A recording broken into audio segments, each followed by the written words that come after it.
Hey, what's up? It's your boy Bobby Sapphire, and it is time for episode 27, more than one straight year of the KTOD radio podcast. I still have trouble saying KTOD fast sometimes, guys. That's a problem. We've been doing this for 25 years, bro. Like, KTOD. get it KTOD. together. Just say KTOD. Like some KTOD. I know. We got to bring back KTOD. Yeah, KTOD's pretty good. That's a throwback. I've never liked KTOD. No, but it's so much easier to say. No. It's easier Although, to say. it's better than the people who ask, what's KTOD? And it's, Yeah. Oh, the KTOD. Yeah, that's a the tough, KTOD that's people beat it, guys. But Beat it. I would say every weekend someone says, so what does KTOD mean anyway? Oh, my God. And one thing about the new gear that has the actual words on it is I get to actually explain it, which is hot. Which is great. We're going to talk about the clothes in a little bit. Steve's been absolutely crushing it on the clothing shop front. But we're going to talk about rotation because I know that's on a lot of people's minds. Set 4 is crazy. It's like we're playing a new game. We're going to talk about PQs. I've been to a lot of PQs, guys. I don't know if you knew that. Have you? Every weekend I'm hitting refresh on Melee, just checking in with Mikey. I know that's what Steve said too. But you haven't like done well or anything, so maybe that's I gotta get good. You are really bad about submitting your results on time, though. I will say that. Dude, I do it from the chair almost every game. So bad. All right, sorry. And then we got some collabs and community shoutouts. Actually, one that I forgot, but you won't know that I forgot. But I'm making a note to myself about that Cube event that we have to shout out. So I gotta add that in at some point. But let's get cracking. If you didn't know, you're watching KTOD podcast, or if you're listening, you should check us out on YouTube. We're almost at 7,000 subscribers. We are approaching. We're perilously close. We should get that soon. 6.8. I think. Yeah. If you're not subbed yet, get in there. Come on, help us get to 7. That'd be hype. And like, if you subbed, like and sub. Yeah. But if you subbed on this one, like say, hey, I subbed, Matty, and then like give me a winky face in the comments. Give a kiss wink. Yeah. If anybody was at Gen Con, they know the kiss wink and Matty. Like, also be careful, guys. Yeah, don't get too close. So last week, Matty did a sick video on sideboarding, and Justin did a sick video on some set 4 spoilers for the meta decks. And I really liked making the video. If you haven't checked it out, that was a good one. I liked Matty. You had a banger too. Like the hate flow is a perfect title. I agree. That was great. Sideboards in this game can sometimes be an extension, and like I think we're seeing the meta now. Like it needs to be the hate. So yeah, and like I noticed just like how much of an impact like 1 or 2x of some of those hate cards can do in your game ones. And like one of the guys in the Quinlan thread, he top 8'd, but he had to go. Like he had a family obligation. Yeah, but he had main deck clear the field. Which is pretty spicy. I love that. Like just kind of saying this is what I'm gunning for. And just do it in the main. I loved that. I loved seeing it. But yeah, that was pretty wild. Nice. And then speaking of the clothes, we have a shop, ktod-shop.fourthwall.com, or you can go to our Patreon page and it's linked there. We have all this incredible gear, hoodies, sweatshirts. My cat is currently rooting through some of the clothes bags now. Yeah. I haven't. I'm wearing the same clothes as the picture, which is always an awkward feeling. Me too. Like, hey, does that guy not change his clothes? I have washed and changed my clothes since. You like that mug, Matty? I thought it was I like it. The notebook. The notepad. I love the notepad. I got a lot of stuff. I want to just use these for everything. I forgot to use. They're so good. Buy one. You can do the put it on the second order, baby. Yeah. You can do the Goodwill Hunting math. And Mike and I have exclusives. Right? Yeah, and we have all kinds of color waves on there. Yeah. Like there's ones that people were showing me they bought that I didn't even know you can get. Like one guy got a Cardinal one. Yeah, Cardinal. Yeah, that was sick. And then one thing I thought was really sick is, and this is on the hoodie that you guys have on in these pictures, is when I was rewatching back my games from the stream, I thought like when you see my arms and the words on the arms, it looked sick. Right, like it looked really cool. So I thought that was sick. I'm really happy with the gear. Biceps. Yeah, gear's dope, and it's like super comfy, which is nice. It's crazy comfortable. I'm even wearing a crew neck. I like it so much. Oh yeah. You cannot buy the slacks that we're wearing. We'll soon have them up. But who knows? Who knows how much we'll Maybe we will. Dude, I want pants so bad. We can do some pants. I tried to send you guys all on the down low a Sabine green hoodie when I got back from New York, but legitimately it's out of stock. Yeah, like the white garment. Yeah, that is that brutal. thing is sick. Stay tuned for that one, dude. That's like That might just be an exclusive one-on-one for a little while until we start. baby. That thing is fresh. And so, we've got our Patreon. If you haven't checked out our Patreon, this number's inaccurate. We're actually at 1487. We've had a nice little pop today from, I think, a lot of people doing really well at the PQs. I just saw a post in the Anakin Blue thread that one of our subs got top 4 with it. This is the same guy also that said I had hot Jim Halpert hair at the PQ yesterday. So yeah, your hair's shout insane. This guy out. Yeah, your hair was flowing, dude. Welcome to the new people. Real quick for the new people who've just hopped in and kind of like are exploring. Mike and I were talking the other day when we were looking at some gear about like more exclusive internal content, like interviews with winners. Tada and Alex, we're definitely going to get some conversations about like Tada with Django and then Alex with Han and just like getting more internal. It's been such a whirlwind, like going overseas and all this stuff, but there's definitely going to be like a little spike. So if you're new to it, definitely check out the deck threads. That feels like number one, like nonstop, like first stop shopping. That's what I DM everyone about. I'm about a week behind on DMs, but you will get a DM from me, but it's probably a week later than you signed up currently. Right. And then we'll have some new stuff too. And if you haven't checked out the Han 1 primer from Sussy 2, that is one of the ones that we're really hyped about. So definitely that's maybe deck threads, maybe shop 1, and then definitely check out some of the exclusive stuff. Yeah, I did a Quinlan update like last week, and one of the guys top forward with like that shell, and then again his like little changes. So we got stuff coming. Updating. Yep. And we see that more like over and over and over again. Is like someone joins new or old. Frank's been with us for a while. Yeah. And he was able to like take all the resources from Sabine and like put in a lot of effort on his own, and just like he was able to win a PQ. So like that's the storyline that happens over and over and over and over again, which is like you started something, you looked, it led to like another conversation, other members of the community helped you out, and then you end up top 8ing or top 4ing or winning, or just straight up winning. So yeah, shout out to all the people accessing. And we'll shout out Frank in a little bit when we start talking about PQ winners, and he left us a really awesome note this morning, shouting out the thread. So and then look for, and so as Justin said, we're gonna be pushing socials a little bit more, and look for us on the new revamped Patreon social page when that gets launched, where Patreon is trying to take over some of the TikTok space that has been taken away from some people. So Patreon reached out to us, and look for us over there, which is a pretty insane partnership going on. Can't wait to see what we can get out there. That's gonna be awesome. And like just real quick, as we gaze upon my beautiful thumbnails,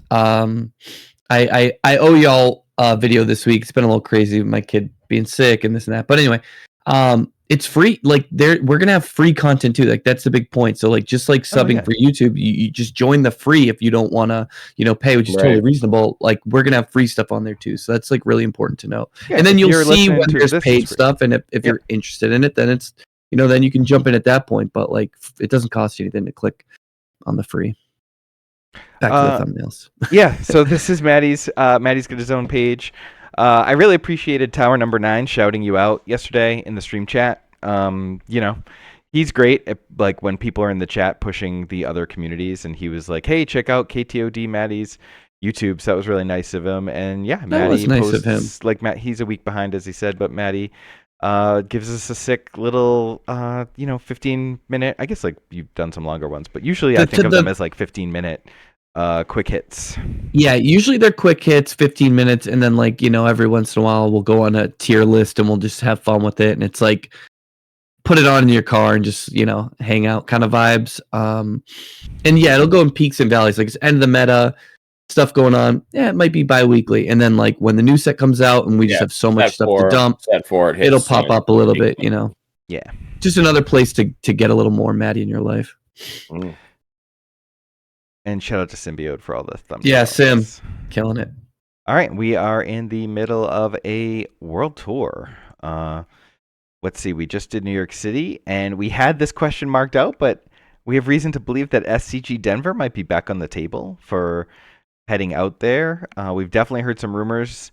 We are getting the regional and sectional dates this week, but we've heard some rumors.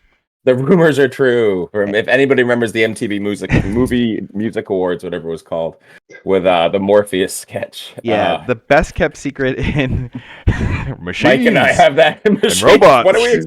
What should we expect at the orgy? Machines. The rumors are true. So we've so old, no one's gonna know that reference. No. If you're old enough and you remember that reference of like the 2003 movie it was like awards. Andy Dick like lampooning the second Matrix movie, and Mike and I for years have just It's always a great like skit. I have always loved those MTV quoted movie award that skits. skit. So the anyway, rumor back to the is real- that sectionals and regionals in the United States will be tied to SCG Con events, Makes sense. which we've heard from a few different sources. All well, I'm not going to out anything, but the idea is that we think the West Coast one's Denver.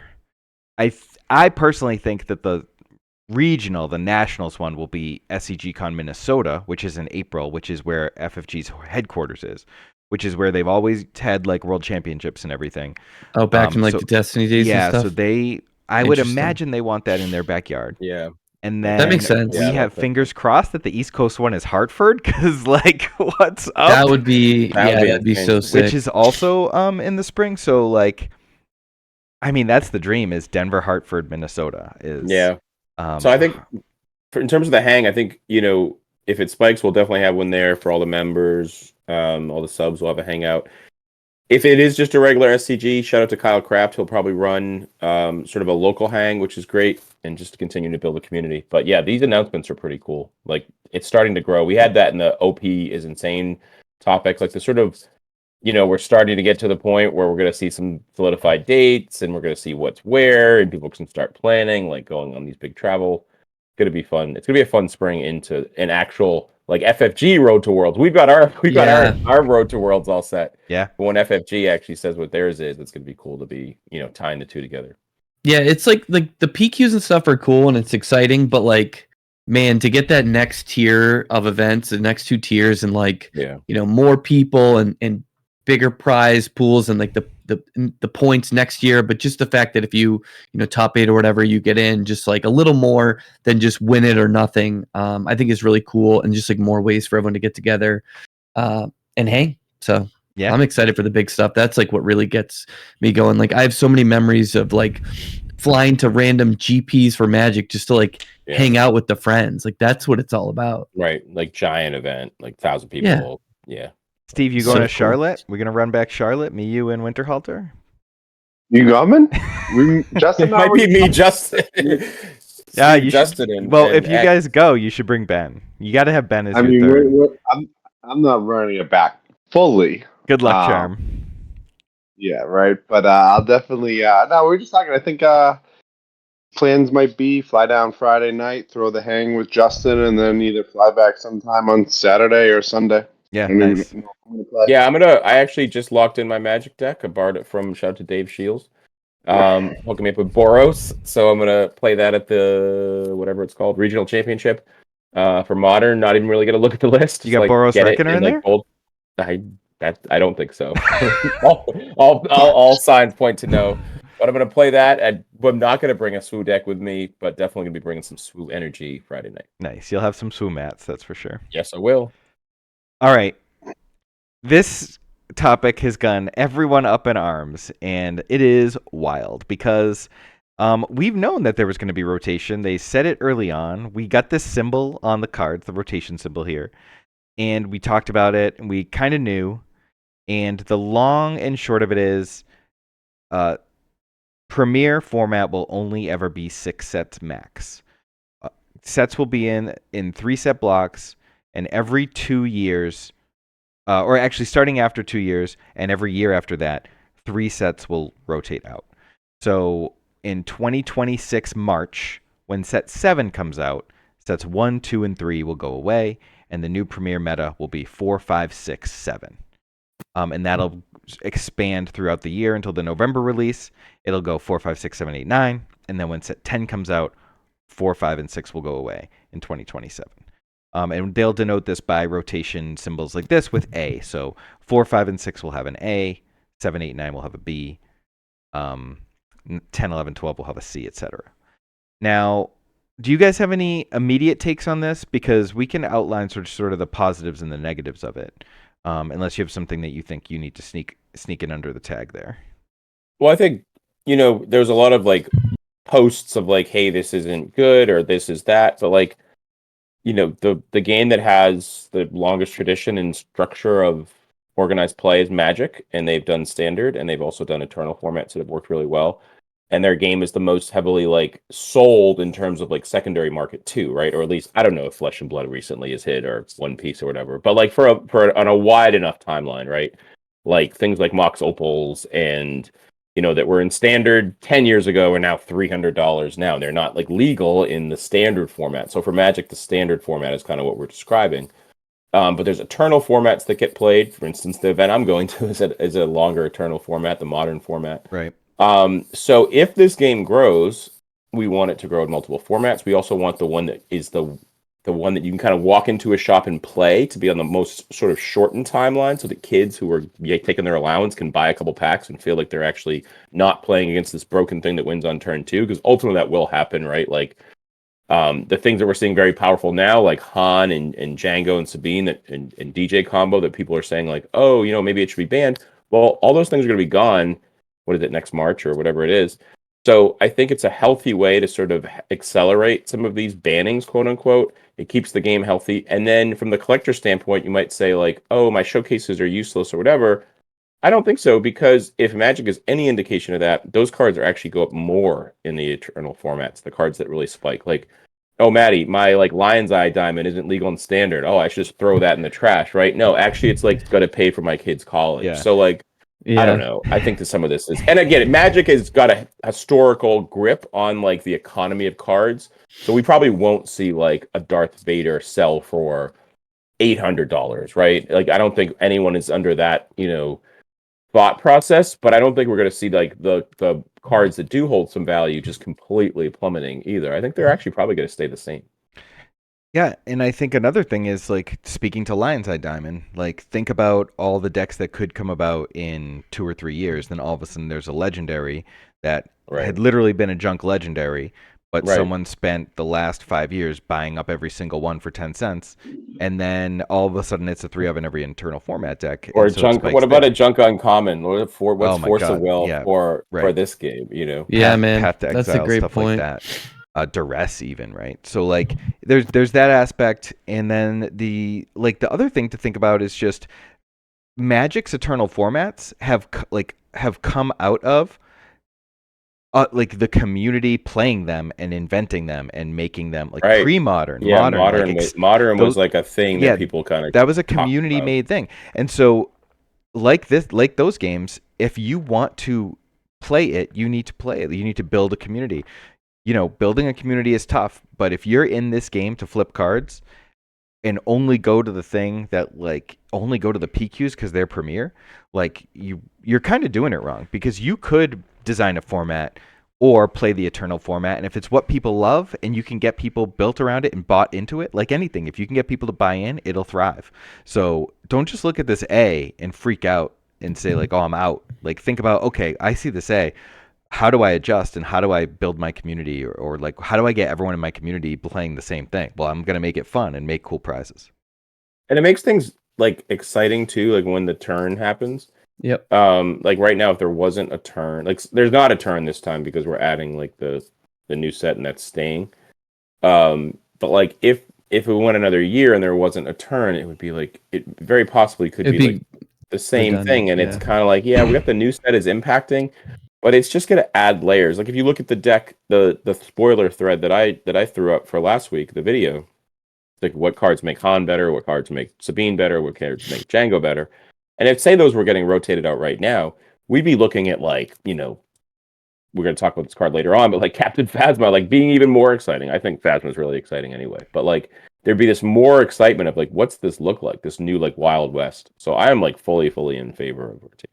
I love rotation, man. Like I remember in Magic PTQ seasons of like, if you were having a tough season or like things weren't gelling, like you had the next season to think about. Like I remember like coming off a really tough standard PTQ season, and I was kind of like, what just happened? Like I got my clock cleaned every time.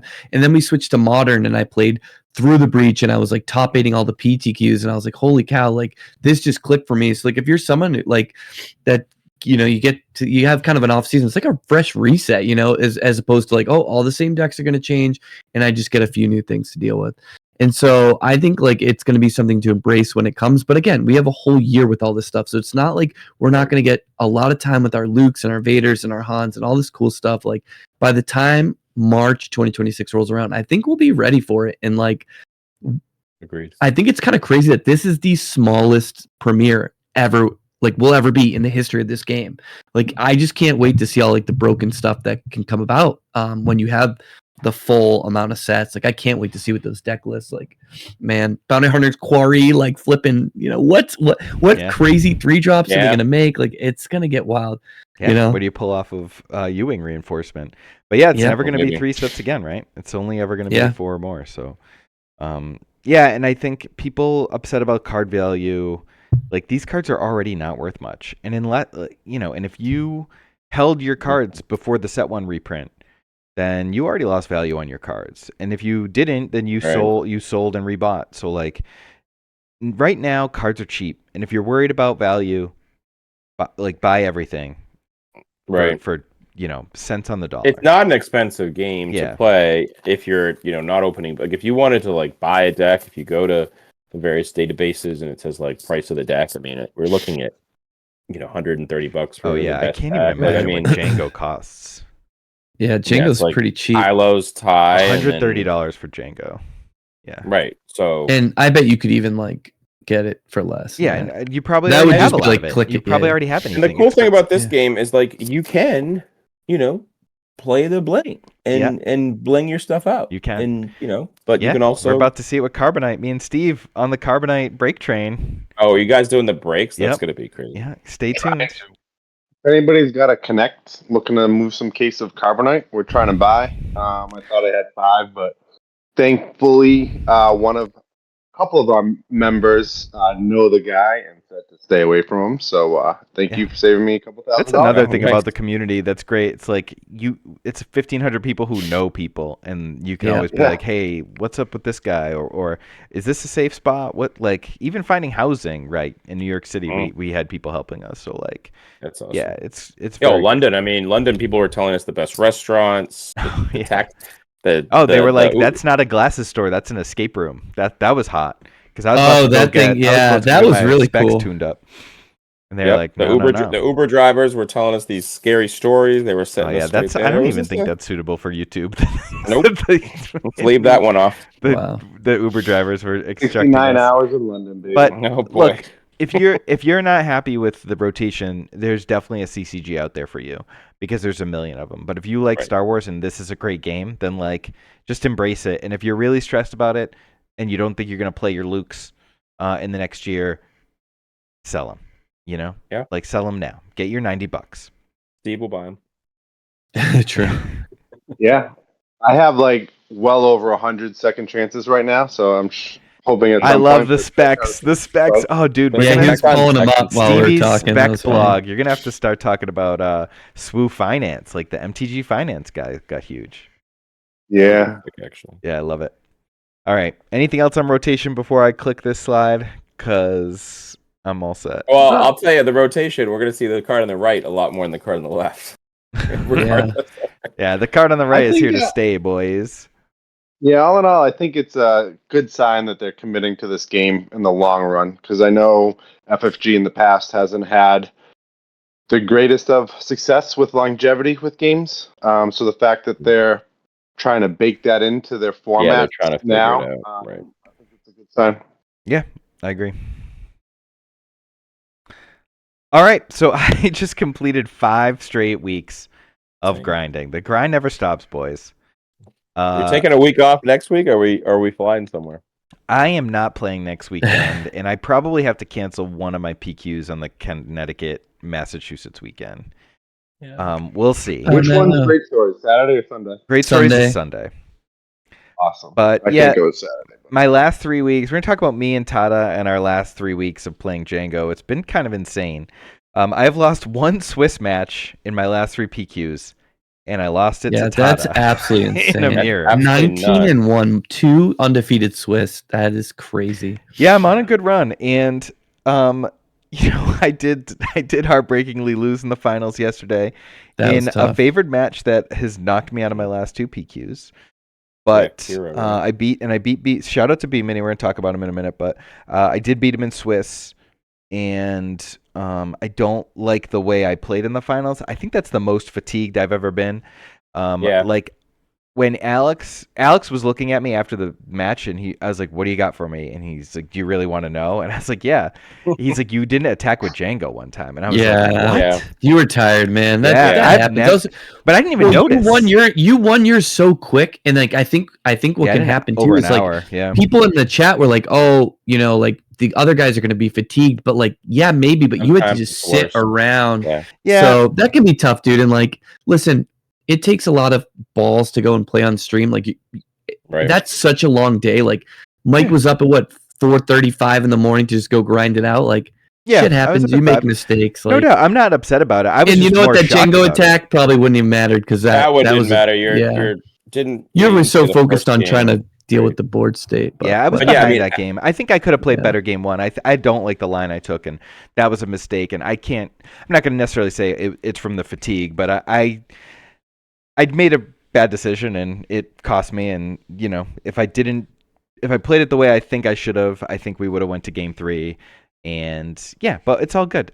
This is exactly what happened to me in Destiny, where it was like constant top 8s, never missed a top 8, but I only won my last continental championship. Like that's my only victory in all of Destiny, and I was considered one of the best because I just never missed a top 8. I wouldn't tie that. I think you're going to win one. It's pretty clear. You got. What's the thing that's missing here? You got a top 8. You got a top 4. You got a top 2. You got the one that's missing is winning it. I think honestly, Steve and I were talking about this too. Like, I actually messaged Frank and we were chatting in DMs about like just he won this week, but he lost in the finals last week. Like he didn't necessarily do anything different this week than last week. You didn't necessarily do anything different to top 2 that you did to top 4 to top 8. Like. You get there, you get into a top 8, you play really well, which is why Swiss is great because it's like a longer, avenue, and you do well and you top 8, and then it's like you got 3 wins, and it's like they're all good, so it might not happen. You might get a terrible matchup. Like you could play next week or 2 weeks from now and get like a terrible matchup in top 8 and lose another top 8. Like that's actually a little bit out of your control. But on a long enough timeline, like you're just gonna crack, like you're gonna hit one. Because the odds just say you're going to hit one. And if you keep playing good decks and you play Django at all these, like you should play Django at the next one. I'm sleeving up Django right now because I'm kind of like, listen, I got Tata and Mike on my team. Maybe I should just be like, hey, can you guys just like put some stuff into ChatGPT and summarize your thoughts and like send it to me? Because like I want to jump on the train. Sabine's heavy lifting right now. Yeah. Django seems sweet. So I'm not stressed at all. I've never been, like I said, I've dealt with this. I've dealt with lots of top 8s and no dubs. So like, it's not like I want to save my dub for Las Vegas or wherever regionals is. You know what I mean? Like that's where I really care. But the only thing that what I love about this is like I feel like I'm playing well. I'm not playing perfectly, but I'm learning from my mistakes. Definitely attack with your leaders, kids. That seems good. But like, I'll constantly learning and like, I know why I made the wrong decision. I like know exactly why I did it. But I'm going to keep that to myself and I'm going to internalize it and learn from it and just continue to do that. And as long as I keep putting up good performances, I'm happy. And so, yeah, I just wanted to highlight my good run here in these last 3 weeks. It's been a good 5 weeks of grinding. It's been really impressive. It's been hype just watching. Yeah, I love watching the streams back and seeing you guys chatting it up and like shouting me out in the chat and stuff. And I will say like Tower and Endless and Josh from Next Gen Gaming, like those guys have all been super nice. Even things that I didn't think they noticed, like me giving my mat to B Mini at the end of the day yesterday, and they shouted that out, and they had really nice things to say about me being. It's funny, they're like, "Oh, he's so nice and friendly," even though those guys have definitely seen the other side of me sometimes. Because when I do have it out with people, it's usually but sometimes like other content creators, I don't let other people say certain things without backup. So But yeah, I've definitely mellowed. I mean, I like this stuff. This is what makes me happy. Oh, back up. Me and Steve have seen the mellower side. Honestly, it's starting to piss me and Steve off. Like at a certain point, we need a throwback of like, you're like, Yeah. hey, no, let's not make a big deal of that. And we're like, you guys can do that. This is I'm not gonna what we grew up continue to with. be an ambassador of the game and try and be nice to everybody We were and lift everybody up. in New York, Justin. You missed it. There was a little bit of a congestion in the parking lot. Well, not parking lot. In It the looked like a parking lot. yeah, basically. The game store in New York City was so tight. You couldn't move, and literally people were not moving, and no one knew what to do. And Steve spoke up. You got to pull your shoulders back and just give him a little twitch. And sometimes. some people tried to clap back at Steve, and Steve just mowed him I was down. shrugging my shoulders and the bump of the Titan, and then I was like, oh shit. Yeah, Titan can back you up. Yeah, and shout out to Titan. He's the Titanic. He's the man. Streaming all these, and then I do want to shout out my teammate. Tada, over the last 3 weeks, we have been on a crazy run, 36-4 in Swiss for us. He got back to How many of those 4 do we kill? What's up? Just the one. Yeah, just the one, me losing to him. But the he won. He lost in the finals 2 weeks. He lost 2 finals. Yeah, back-to-back finals. Yeah, but we've had a good run, and he and I have been doing a lot of work, and yeah. Just loving Django. Even as I play it, I'm like, this deck is crazy. I don't know why I would play anything else. I mean, we haven't seen all the set 4 spoilers, but it's got some. The cavalry's coming for Django too. Doesn't seem like it's going away. Insane. IG 2000. There are a lot of good decks. Full cards.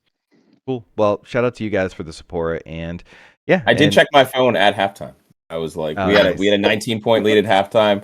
Got a little tight in the second half, but I looked and I was like, we're fresh. And there was so many messages in the other one, and then I went to our Facebook chat and saw that you did well. So. Yeah, clean. And then so we're gonna shout out we're gonna talk about some results over the weekend. So this is B Mini, this is Nikki, and one thing that's cool about this story is that B Mini was a subscriber to the Hyperloops for Star Wars Destiny, and he subscribed to us on August 10th, 2018, which is my parents' anniversary, rather. Shout out to Don and Gary. I just got off the phone with them. And when he subbed to the Hyperloops, he was 15 years old. So like when I met crazy. Yeah. So now he's 22 and defeated me in the finals of a PQ. So he has come a long way. And it's yeah, what a journey for him. So that's great. And this top 8 was pretty stacked. Several McClunky guys here in the top 8. Me and Alex. It was a great top 8, and yeah, people from the Discord, McClunky people, old Looper guy, pretty sweet one. Yeah, Phil, number guy, and Phil, the judge who has done some work for our Patreon. But yeah, shout out to B Mini for taking that down, beat me in the finals. You can check out the streams on the McClunky Gaming congrats stream. to him. It's no easy task to beat you. So yeah, congrats. It was he played well. And then we got a bunch of other results. Shout out to Ben Winterhalter, who we talked about a second ago, for winning the main PQ. Yeah, congrats, Ben, old Magic grinder. Shout out to Vampire Whitehawk was the card that me and him used to absolutely lose our minds because we would draft Magic, and for the Magic people out there, Vampire Nighthawk was like a limited bomb. Yeah, but there was a 1/5 lifelink for 5 that was also a vampire in that set that me and Ben would just go up to random people and be like, you guys have heard of Vampire Nighthawk. Like, have you heard of Vampire Whitehawk? So shout out to Ben, Vampire Whitehawk. And he's Sabine. good vibes, man. I love Ben. So it was actually like a really good showing of Django and Kira. Django won 3 this weekend. I don't have the results on SWU Competitive Hub because they are not updated with the meta yet. But we see Django won Provence and Django won Vigo in Spain. In addition to one of the Djangos looked really good. It had 2 copies of Boba Fett, which I like that a lot. I know you and Tada don't have that. But as I've started to sort of jump into the mix a little bit. Yeah, I mean, if you wanna play heavy control style, I think like Boba Fett's a nice include. I think I would think of him more as a sideboard card, but I definitely don't. There are a bunch of matchups where you want to play control. It's just not necessarily the bulk of the meta right now, and a lot of these matches you do need to turn the corner at some point, because you only get so many TDRs before you start drawing your Ruthless Raiders and stuff, and your hand starts getting clogged, and you can just kind of get run over with the heavy stuff.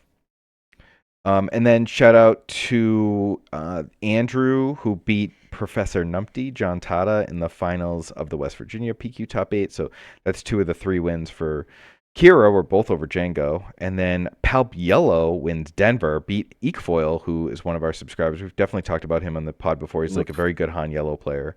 And Palp Yellow. And that's tough. No Sabine in the top 8 to muscle out the Palp, and then the Palp. And there were 2 Palp. Yeah.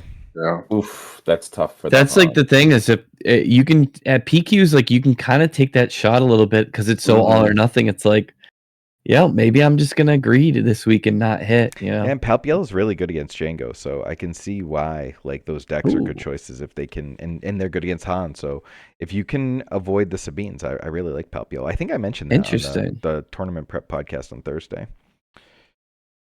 And then we had some reports from the Lansing PQ. Grumpy Elephant wins his 2nd with Quinlan ECL.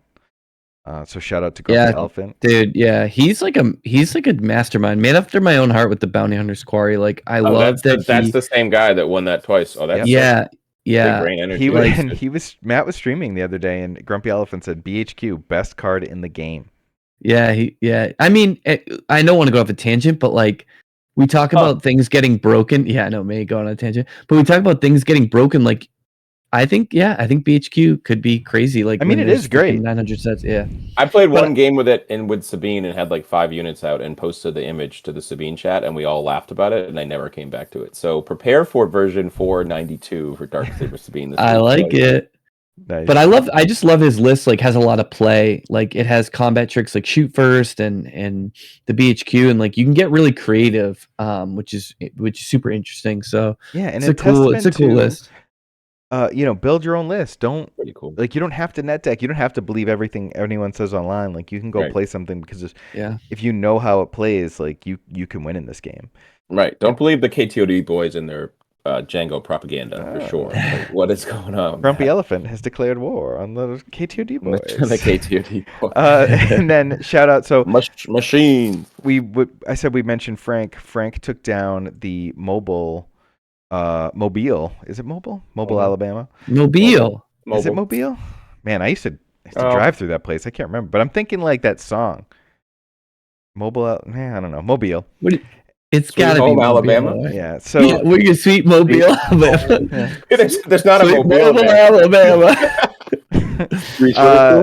So Frank, shout out to A-Rock who took first in Swiss with Han 2 ECL. Yeah, that's crazy. And then Frank got paired against his wife in the top 8, wild. And Mephisto faced Frank in the finals. And I didn't watch it, but it was streamed, and you could check it out. I hear it was a great match. I know R2 had a General's Blade on turn 2. That was something that was said in the main chat. But I'll say, shout out to Frank. He played a lot of 1-ups. He put a ton of time in. I don't know if it was last week or the week before. He did top 8 with it, but he sent me a list that had like no A-wings because he's like own the ground. So he's been taking risks.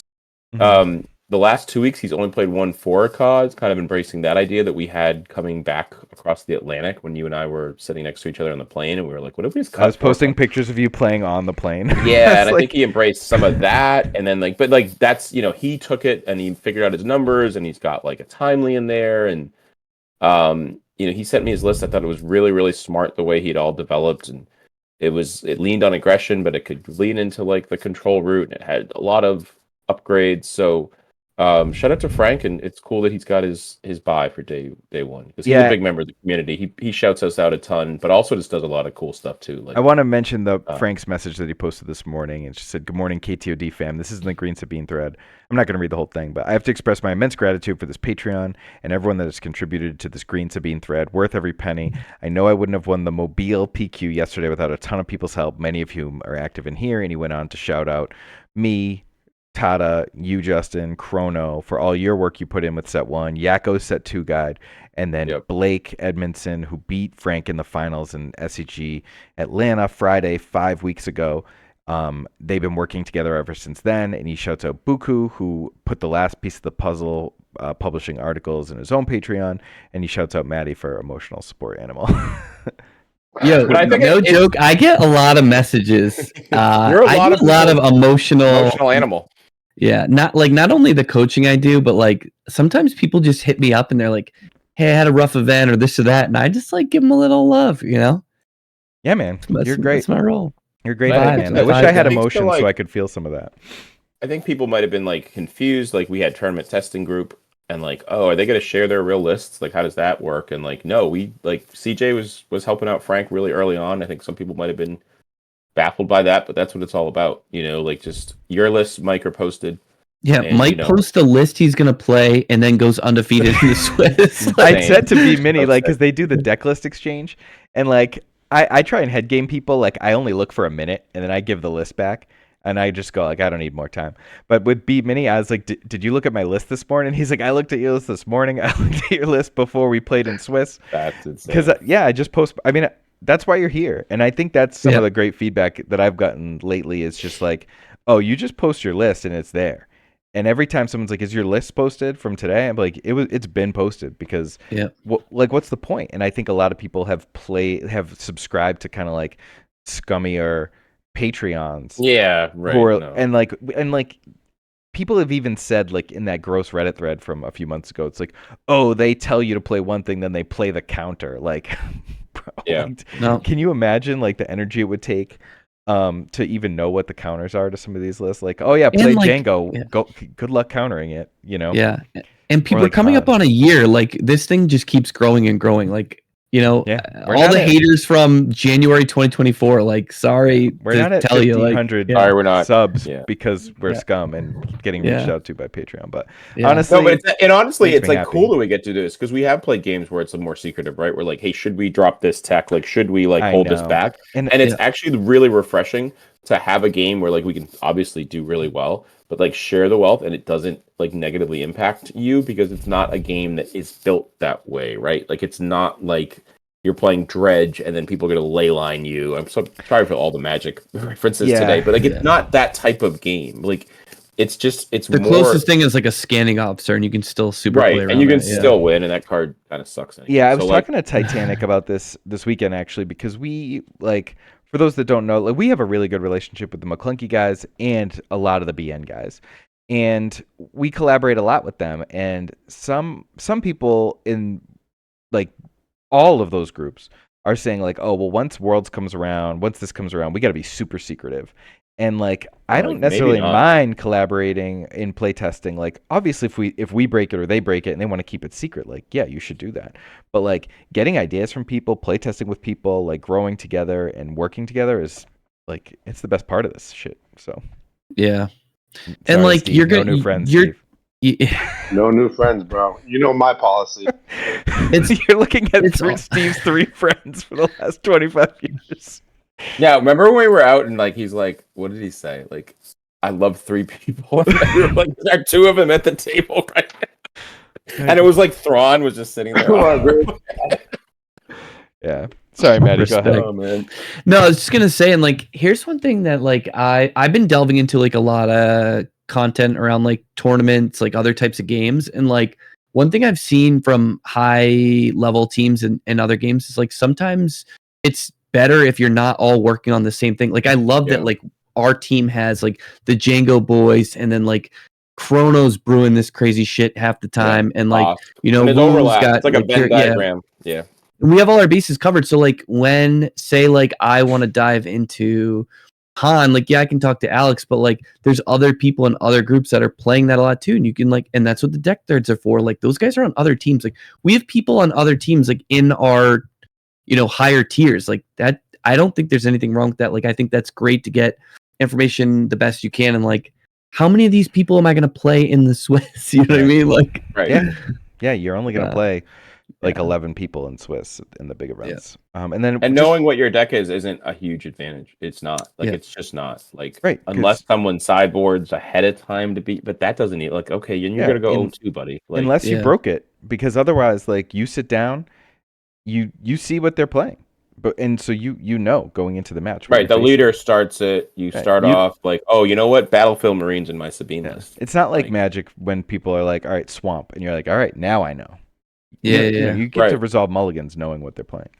Right. A couple more. So Alicante PQ, Han Yellow, Overboss Green, and then the Memphis PQ is today.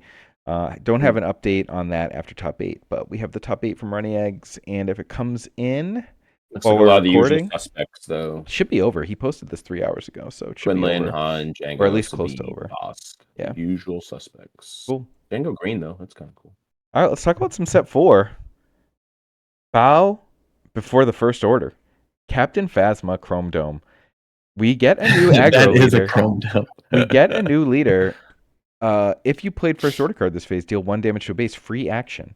So we get a new ping leader, and she has on attack. If you played another first order card this phase, you may deal 1 damage to a unit. If you do, deal 1 damage to a base. So this is a very villain Sabine-like card, but obviously has the prerequisite of playing a first order card. But yeah, and has free the benefit action, of but not like linked with it. It's not like as you play. You have to take the action, so you need have to to decide take if the you want action initiative. Yeah. separately. Right. It's similar to Sabine, where you have to decide if you want to take Similar to initiative. Sabine, right. But you also just get to dirtle. You also just get to tap it, even if you haven't played which can anything, be a benefit. Yep. Which can be a benefit. But if That you're is playing a all really first good order, point. like you should be doing a lot of damage to the base. And if Sabine said only damage your opponent's base, like Jesus, she'd be even more insane. Yeah, insane. That's a good point. I think this card's really good. I think like we've seen some first order cards, like the Hux is really good. We've already got Kylo Tai, Kylo be nice to see. We're seeing like more of the swarm aggressive package. It reminds me of like a Bosk where you don't have to be as reliant on like the bounty stuff. Yeah, and you can just they're lean giving into it the to aggressive nature. They're not making you work too hard for it, like some of the other build arounds. Yeah, so like this, I think will be good. And I think the question that I have, I was actually talking with my boys on the way to school the other day, is like, will you play Super Laser Attack? Will you play Maul? Will you play Vader? Will you play Resupply? Like, will you play those? You're certainly going to start with like Overwhelming Barrage because that's just, if you're a green, we've seen a lot of the green first order stuff. That's why I sort of see it going. But I think she's going to be a player for sure, more than she was in the movies. Yeah, and and shout out to Gwendolyn Christie for showing up in another show that I don't want to give any spoilers for, but she was on TV this week. But is it a very popular new thread in the off-topic area? It's not even a show that everyone talks about. Yeah. I was gonna say because that keeps popping up white for me, and I'm like, I don't know what this is. I watched that show for the first time the other day, but it was season 3. I don't know what's going on. I don't know either.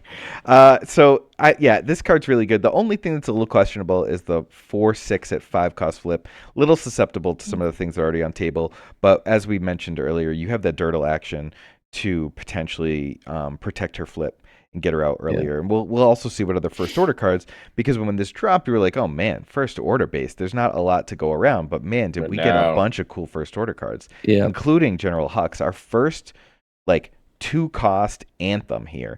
Each other friendly first order unit gains raid 1. That means if he's out and alive when Phasma flips and attacks, she's hitting for 6. Because she's got 4 plus the 5 for the raid and plus the ping. So yeah. I think the Phasma unit's even better, to be honest with you. Phasma unit's crazy. Nuts. It's like steadfast on especially in ECL. Yeah.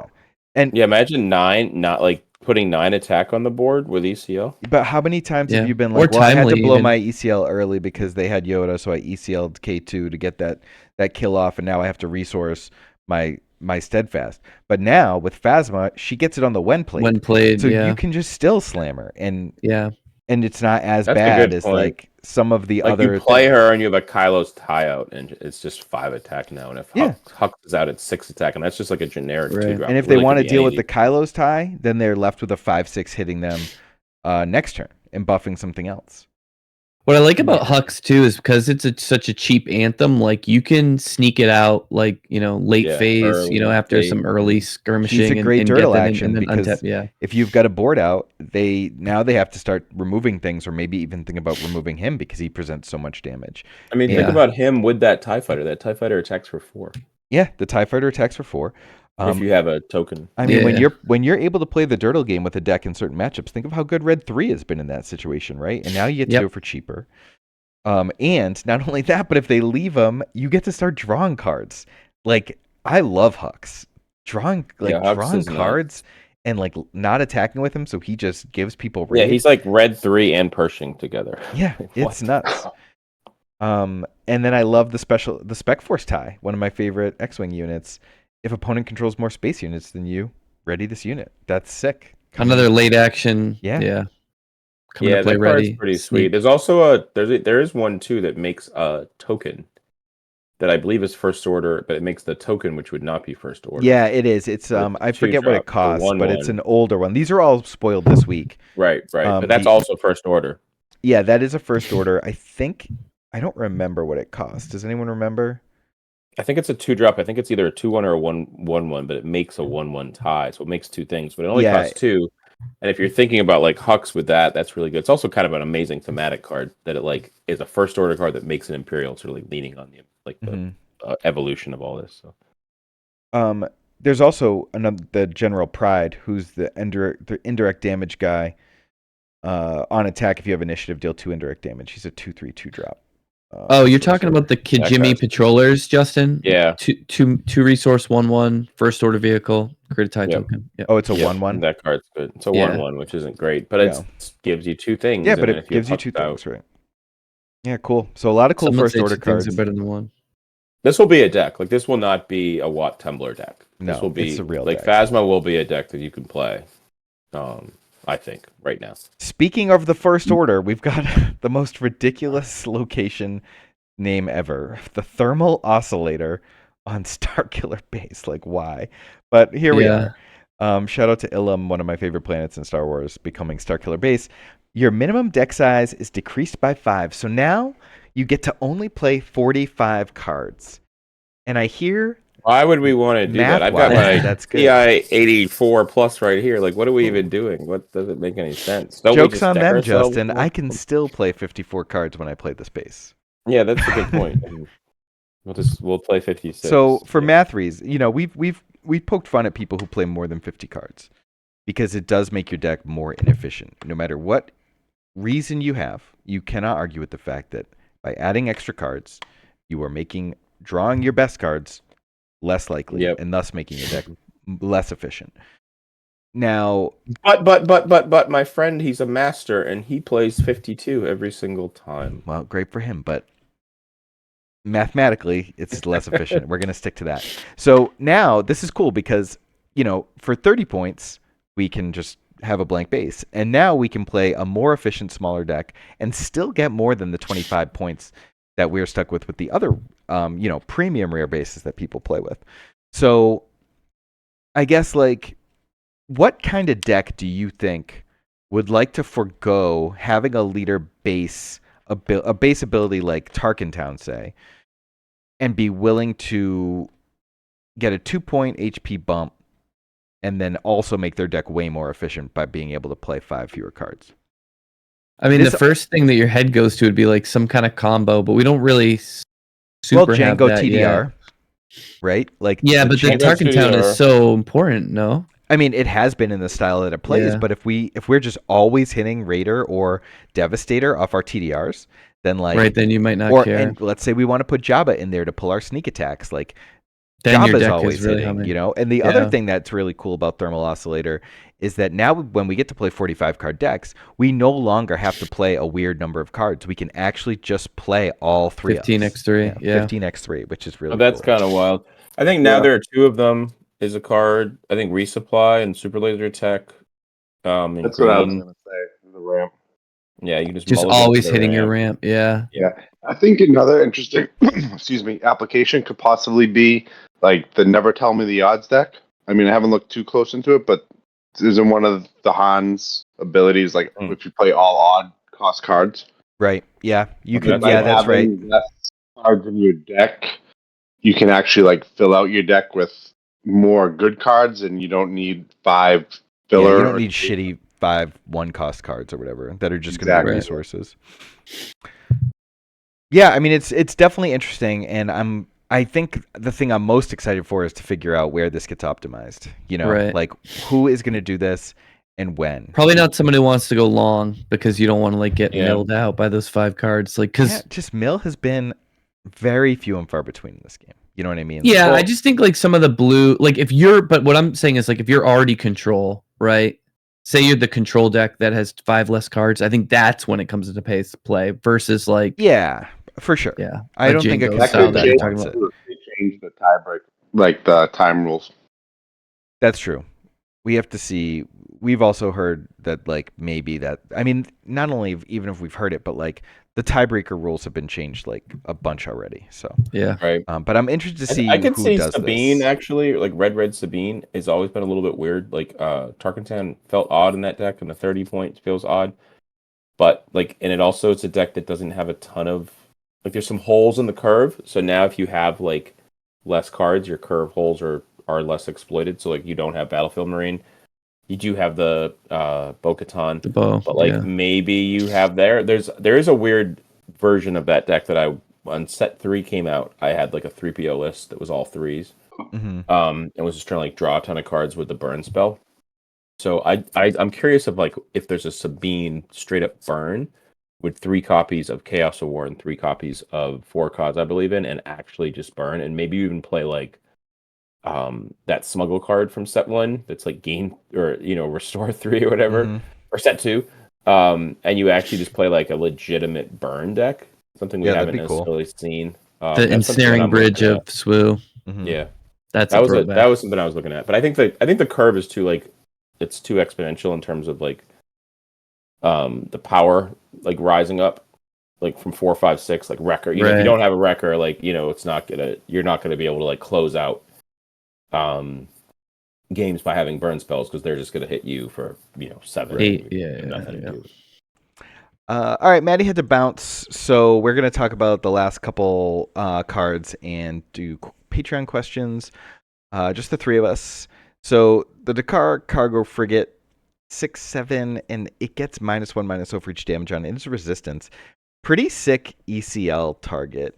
It kills Raider without dying, but you are left with a 0/7 with 1 HP. Yeah, I don't know about this guy, man. Like, it's cool on entry, but like they can just jam into it, and then what? Like, I don't know. It shuts down. Like if you play that on 5 resources, and like your opponent, it like kills your opponent Raider. Like dealing with Raider and dealing with 4/6s has been a problem, and this guy does it. It's almost like he It took. needs Sentinel. Yeah, and Yeah. if it had Sentinel, it'd be wild. That'd be crazy. Like it needs to have something to. You need to optimize its play after it attacks somehow. Yeah. And I don't know. We need like triple light raid for this card to be good. Then Triple light raid. Yeah, I mean, you could hit it then exploit it. I don't know. I think it's interesting. I think it's interesting. I don't think it's like a format staple. I think it No, might pop up definitely in not. some decks, but like it reminds me a little bit of like there's a 5/6 for red that's 5. And yes, this kills Raider right away. Well, that's but, the like, thing. It kills 4/6s, and I think that the game is desperately in need of something that kills 4/6s. It just has 6 on the front of it. Yeah. I think that's fair. I mean, you could play it in Obi-Wan and heal some damage off of it. Oh, that's true. That's cool. Yeah, that's actually really cool. Ahsoka. Or like play any of those like janky smuggle cards that Heal. Yeah, maybe like that's an interesting Yeah, avenue. top You actually target. wanna Yeah. heal. Yeah. I think Ahsoka will definitely be a meta staple. Discard a card if it's a unit may exhaust a unit. Like she's just She seems a great. fringe force Like- unit that discards a card. It's crazy. You're gonna Like see that in Han all the needs- Han decks. Yeah. Yeah, and this card's just like really, really strong. It also adds like I touched upon this in my video, but it's really good with Bodhi because like if you play against Bodhi, you're sometimes resourcing your events and upgrades or whatever because you're like, oh, Bodhi is gonna take my stuff. Yeah. But then you're left with a hand of like just guys, and then you take a guy and like Yeah. now they have to exhaust something, and like both of her abilities are things that like Cunning wants to do. They want to have you discard and they want to exhaust things, so she's just like fully in line with that. So it stacks with like all the other things, like they Bodhi and then she does it and she removes another thing. They spark and removes another thing, or like they exhaust with Cunning. Now you play her and you exhaust something else, and they're just like ready to throw their cards in the air. Yeah, follow up from do that Bodhi is maybe. great because like you said, Bodhi, even if he hits, is already stripping something, so they should only have Right. units in there, and this is a great response to a leader. This is I think it's an amazing response to leader. Another interesting thing about it is like the Han mirror. I wonder if you're at a point where you could like get to a spot where they don't actually have a card to put down on the flip turn. Yeah. Like they have to choose between doing something and like resourcing to get to 6 to then flip their Han. So because oftentimes like the Han player has like one card in hand, it's like Han Solo. Now obviously like there's a whole bunch of smuggle down there. But it'd be But weird if you like can flip and they can't, that's huge. right. Because you get to 7 quicker, yeah. Right. All right, and we get a couple others, couple legendaries, some high-cost legendaries. Turbo Laser Salvo, pretty interesting. Choose an arena. A friendly space unit deals damage equal to its power to each enemy unit in that arena. So we've got, AoE effects have been really hard to find in this game, but Turbo Laser Salvo gives us one, albeit it's a 2-card combo. Yeah, Yeah, it's a bit expensive. Yeah, it's like OB on crack, and see how good OB is. I don't think it's going to be a 3x, but I think in the ramp decks you're probably going to run 1 or 2 because the times that you do play it, it's going to just be completely game changing. Like think about if like you ramp into a Star Destroyer with like resupply Super Laser Tech into Piet into something, and then you just insta claim and follow it up with Turbo Laser Salvo. Yeah, and another thing, I was actually talking about this with one of my opponents this weekend because he's a Star Wars CCG player from back in the day. But like, we don't have like in Star Wars CCG, you could just be on a different planet and just like force drain all game and never interact. And we don't have that much in this game. But this card lets you just say like, all right, I'm gonna play no ground, all space, and I will never like as long as I can get to 7 resources, I won't lose the race because this will nuke their whole board. Because you have it. Yeah, it's and a better they bombing don't run. have it. Yeah, and because there's no reverse, they can't do it in space from ground. I think Bombing Run missed the mark because 3 just wasn't enough, and they'd always have stuff left over. Like this is gonna wipe it. We already knew not to play 3 HP guys long before Bombing Run came out. I wish that both these cards cost 1 less, but maybe they'd just be way too good.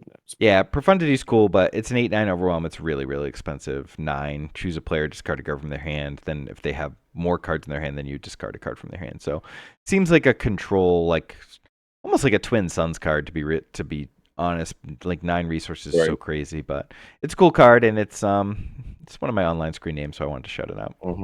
It's a nice one. It's a cool picture. All right, we get some listener questions. We've been going for a little over an hour, so we can kind of burn through these. But I thought this was a cool one from McFrigo. Any thoughts on getting the bench ready and growing some smaller regional teams, like maybe North Florida? Like, do we want some KTOD extension teams where we're like recruiting from the farm systems? I think we kind of already have that, right? Like I think the Discord in general, like the deck threads and like the energy of like, we went to London and we cultivated that in New York and People are rocking the shirts just at events. People are rocking it out. People are just rocking the shirts. They're happy to be part of the community. Yeah, we just keep growing out the energy, and it's a great way to meet people, though. Like, if in terms of that regional thing, like you might find yourself in one of the regional threads and be like, "Oh, does anybody play in this area?" And then people be like, "I play," and then you actually get like a individual community, and then if it's big enough, we'll come down and we'll do a hang. Yeah. I definitely think there's some misconception about the exclusivity of us and like what we do. Like it's definitely very all inclusive, I think. And like you said, with people wearing the shirts, like I was in London and got paired up against somebody, and the guy next to me had a KTOD sticker on his phone. And I was like, what is going on right now? Like I just launched the shop. Like I barely even had my gear. And he already had the sticker in London. Yeah, it's crazy. But like the people are everywhere, and it's great. Yeah, I agree. All right, next set deck building. This is from Ryan and CA Solo. What percentage of the next set do we need to see before it makes sense to start theory crafting? I have no more set 3 events on my schedule. This is for me. I only want to look when it's 100%. But Justin I've been is actually already yelling in the lab. Well, here's 2 things with that. I am in the lab, but I've been yelling at Ryan because he'll be like, "This card's amazing in Sabine," and I'm like, "No, like stop talking. We're still in set 3." I think you could start inching towards it now because I don't think you should start sleeving anything up, but I think you should start thinking looking at the spoiler and seeing how it all interacts because there's just not that many events left, and the spoilers are going to start dumping quicker. Like this upcoming week, we'll probably see another 10 cards or more, and you'll be able to start seeing what the meta looks like. And the other thing is that we have had some really powerful cards already, so like that Chewbacca changes. If that Chewbacca existed right now, it would change so much. Yeah. So there's going to be some stuff that changes a lot. You know what I would do right now if I didn't have any more events? I would play set 3 decks with 45 cards to see how that felt. That's something a you can great certainly call. do. Yeah, like whatever, just try to figure it out. Yeah. Like whatever red base you have, if you have a red base and just try it with 45. I actually, if people are following along, my Django was at 45. I just was like looking to see what it would look like with 45 with the new cards. Yeah. And it was pretty wild. Because the new cards will be good, but you have good cards now, so you could make a 45 card good card deck. There's some decks that really want Tarkin Town, like Quinlan definitely wants Tarkin Town. Quinlan, Cad wants it. Yeah, Cad wants it. But if you can find one that maybe now, if you could say that, like, hey, Django's tapping everything down anyway. So, like, maybe you want the consistency of the extra triples. Yeah. And maybe, like, the triple Devastator thing is so broken that that's just going to be something you always do. And you're going to have IG 2000 along with ISB Agent. Or maybe you don't even play ISB Agent and you just always tap, and then you get to, like, go off. Mm-hmm. And the way they're ruling indirect damage, like, we'll see. Yeah. All right. Interesting one from Frank. The TLDR on this is, how do you feel about opponent match win being the primary tiebreaker in Swiss? Because he's highlighting at his event where, like, the very first player he played against barely knew how to play, and he's got to, like, help this guy learn, and then he just knows that guy isn't going to win anymore throughout the rest of the day. So he's X and 1, and, like, so he knows if he goes X and 2, he's just not making the cut. So, like, is opponent match win the best tiebreaker? Or I think he's saying, like, is game win better? It is what it is. It is what it is. I know, but that doesn't mean we can't say one would be better or not, Should you're, like, over because it's matches if you, like, won all your games? I think he's trying to, or I think this theory is trying to curb the rules to be, like, how they say there's a saying or something like, don't twist the facts to prove your hypothesis type of thing. Or there's something yeah, I think he's speaking to the disparity of, like, he's a competitive player, but a lot of the people at these PQs are not. And, like, should your tiebreakers really be bound to other people, or should they just be based on your own performance? Which I don't think is, like, I think it's always been about who you play. Like, every game hasn't. Yeah, and the thing is like, here's the thing though, like, except for wars with that game, right? That he helps his opponent play, right? That he knows he's pretty much going to win. They don't know what they're doing. That's close to a free win that other people didn't get. So, like, there is value there that he got. Like, I could have played you round 1, Mike, and yes, my breakers are going to be better, but that's why my win's breakers better than breakers. I got a loss. Like, I lost to you. Like, ideally, we play someone great and you beat them round 1, right? And you kind of, like, like, this is great because it's almost, like, gives me an extra value. Like, that happened to me in London, and I played someone pretty inexperienced in round 2 who had a win. The guy I played round 1 was actually pretty good. But I was like, he told me he played 54 cards. He was, like, sort of going through it, and he was explaining some of the changes he made to, like, a Han deck, and I was like, all right, like, this guy's, a little bit maybe newer to TCGs. And I was thinking to myself, and I actually think he actually did okay. He went, like, 3-4. But I sort of got in my mind early, like, this guy's probably not going to go, like, X1, right? And knew that my breakers weren't going to be that good. But all that meant for me is that I needed to go 6-1. I do think that, like, X1 in this game pretty much gets you into the top 8. So yeah, just don't lose these twice. 7 rounders. Like, have we seen a 6-1 not make it in any of these? No, right? No, I don't think that's really mathematically possible. So, like, I think it's, if you go 5-2 and don't make it, like, I went 5-2 in London, didn't make it. Steve, you went 5-2 in London, didn't make it. Mike, you 5-2 and top 8'd a few times. I think you 5-2 and came in 9th once. So, like, yeah, it goes either way. Frank just won one probably before he wrote this. Or after no, he wrote it. He wrote it today, but I think it was probably on his mind from yesterday. Yeah. No, I think it's interesting. I just think, like, there's some level of, well, just because we've been doing it for the last, like, 25 years doesn't make it correct. But it brings up good points. I guess the thing that I would say as a counterpoint to that is, like, say that he played all bad people theoretically, right? Mm-hmm. And went 2-0 every time. And you went 2-1 and you played Tada, and you played, Phil, Alec, Lego you played Pizza, Ian, yeah. all, and you went 2 Murderers Row, and you guys, well, you both went 10-4. Well, he went 10-4 in games, and you went like, 7-6, whatever the number is. That would mean you had the same amount of wins, but the max losses. 8-6. No. 10-8, right? Yeah. No, you go 10-10, 10-6. right? You go 10-10 because you get 5 losses from your 5 wins, and then 10-9. You go 10-9. Yes, 10-9 versus 10-4. Mm-hmm. Who has a better? Yeah, you're rewarding. Who should make it? You went 5-2. He went 5-2. He plays 7 people that aren't particularly great. You play 7 people that are really good. Right. Who should move on? I would say that you should move on. Gotcha. Good point. Yeah. And that's it. That's all of them. So good talk. Man, Theo Bibble back at it. He's back at it. A handsome man. He's handsomer than I remember. Yeah. He is. He is a good-looking guy. Kind of like a Anthony Hopkins type look. That point on the beard, man. Yeah. I need to do hang that. out. All right, boys. Well, it was good talking to you, and we'll be back. Happy birthday, Mike! Oh, happy birthday! I'm 44, so let's go. Yeah, old as Justin now. 2 years older than Tada. Tada. God, so old. Well, we are older than Tada, or are we? Is the real question. That's the real question.